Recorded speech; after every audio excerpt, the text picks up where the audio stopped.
are three methods by which we learn. The first is by reflection. The second is by imitation. And the third is by experience. 2019 was a year when I was chasing wisdom so hard. I tried to do a spiritual bypass on some of the experience, some of the reflection, some of the imitating of people whose results I respected, whose behavior I respected. I was trying to quantum leap myself forward faster because part of me really needed to feel important, if I'm honest. And I share that because I trust and fully believe in my heart of hearts that I am not alone. I was trying my very hardest to make a difference because I forgot something I feel we all in this world of competition and creation that is more consumeristic in its nature and focus than it is about authentic presence in a world hungry for us to become wise, to become embodied versions of who we seek to become, rather than the quantum jump that sees us move from here to there so fast we skip the in-between and have to go through it backwards. And when we do that, it's a lot easier to trip than it is to take it slowly, one step at a time. If we choose to pursue wisdom in one of these three ways responsibly, if we choose to reflect, we can use the tools that are already available to us, so long as we don't just passively consume the information and believe it to be true just because someone else said it was. We live in a world where what is right and true and lasting is wisdom, and yet so many of us are trying to do those bypasses that keep us from actually fully integrating all of it and just instead take the most exciting pieces and then put those into the tool belt that we then wield around and share with others, because that's the cool piece. But there's a chapter of most people's lives that we don't want to talk about. And yet it is in those very experiences, those gaps, that the gold truly sits, if only we are willing to go through the experience and mine the gold, to pull out what we went in there to get in the first time. We just forgot when things got hard and the pain got so intense. We didn't really care why we went in there anymore. We just wanted to get us something and get out of there and have something to show for what we've been through. I wore this shirt when I went into the mental health system and got stuck for 2.5 weeks while they tried to figure out what was going on with me. And if I'm honest, I hadn't been sleeping.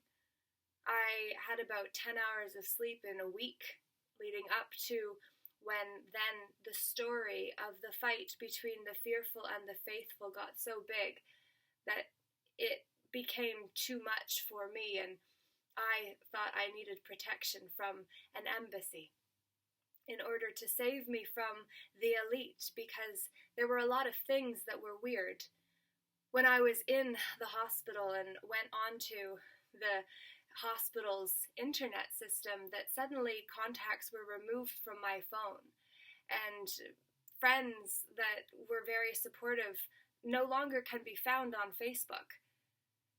There were things that were happening before this too that were questionable, and I have no proof that they were founded or credible in any way, and so we'll let those stay as mysteries in a world that is full of them. But it is to say that wisdom is something that requires integration, and self-care is a big piece in that puzzle. It is also about saying, no longer can we possibly accept other people's BS, which are the belief systems that they will purport and say are true, that you need to believe because it will make them feel good. We all sell what we want someone else to buy, right? Or sometimes we sell things that somebody else has told us that they need to buy in order for us to get a reward for the selling of it. And that is when our archetypal inner prostitute is active, alive and well, knowing what she'll sell herself for, or he'll sell himself for. And also, once we move into the sacred aspect of that same archetype, which is a familiar pattern filled in with energies related to the archetype, which is the cookie cutter pattern that we are using in that moment. The prostitute who will sell themselves is also the one that knows what they will not sell themselves for. So being able to be wise enough to understand that nothing is inherently bad or good, that there is truly no person who is more faithfully fearful or fearfully faithful or fearful or faithful. We're all a combination, and the moment determines how we show up. I overlooked that part, which is why it got so scary. But I had also overlooked everything that I tried to quantum jump over. And so I had to go through the experience of being institutionalized and to lose my liberties, to not be able to get out, and to have people I thought would always be there for me not be. And then for me to have to do it for myself in order for me to become strong enough to stand on my own 2 feet for the first time in my life. My entire life I've been very blessed to have people who wanted to help me by doing it for me, by answering my problem, by giving me their BS that they believed would help me, and doing so with a pure heart, not thinking they were doing it for their own purpose. But that is because we overlook the fact that all of us do what we do because of how it will make us feel. And when we love someone else too, we do it, hopefully, to serve them too. But all of us have our own ulterior motives, and this is why we have to become more conscious in how we are interpreting the information that comes to us, to understand that just because it is claimed to be true does not mean that it is, and that we must consciously consume that information from a digestible place instead of just taking it in. Instead of just taking it in and accepting, we have to say, what does this mean to me? What does this mean for me? And what am I going to do with it? Where does that information sit within my own internal system? That is how we use reflection to become wise. And imitation is a reflection of the fact that we become the average of the 5 people we spend the most time with.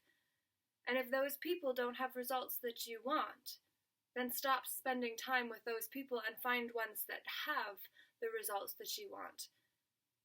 Or even if it's not the results, the outward expressions of success in this world, the materialistic culture that has completely veiled our own perception of our own enoughness and worthiness.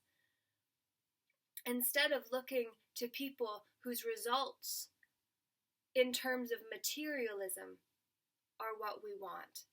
Instead, what if we chose people whose values, whose actions were aligned with what was important to them?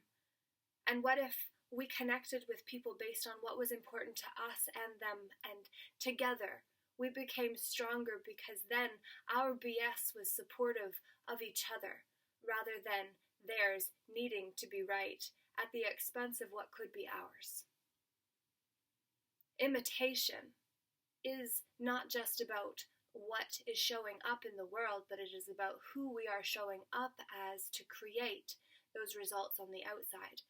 and to know that the people we spend our time with are impacting our energy and our ability to do what we're here for. And the third piece of wisdom is experience. Understanding that when we go through those hard times, those embarrassing times, those times in our lives we don't want to talk about, they are not times to be shameful of. They are times to say, wow, the universe needed me to have the experience to become wise, for me and others too. Because when we go through something, then we can relate from a completely different perspective. No one who has read a lot and has theoretical understanding knows as much about a place, a space, or a thing as the one who has been there, or done that, or had that. Experience firsthand is how we embody wisdom in a way we cannot simply through reflection or imitation. But together, if we are able to merge all of those expressions of wisdom into the moment, around the things that light us up most, that is when our world gets set on fire. And that is what I wish for you. Joseph Campbell created the hero's journey and called it the monomyth that has all change documented within a monomythic story. A storyline that starts at home and ends at home, but requires the hero to leave in order to find themselves and come back with the wisdom of experience to share with the ones that didn't go.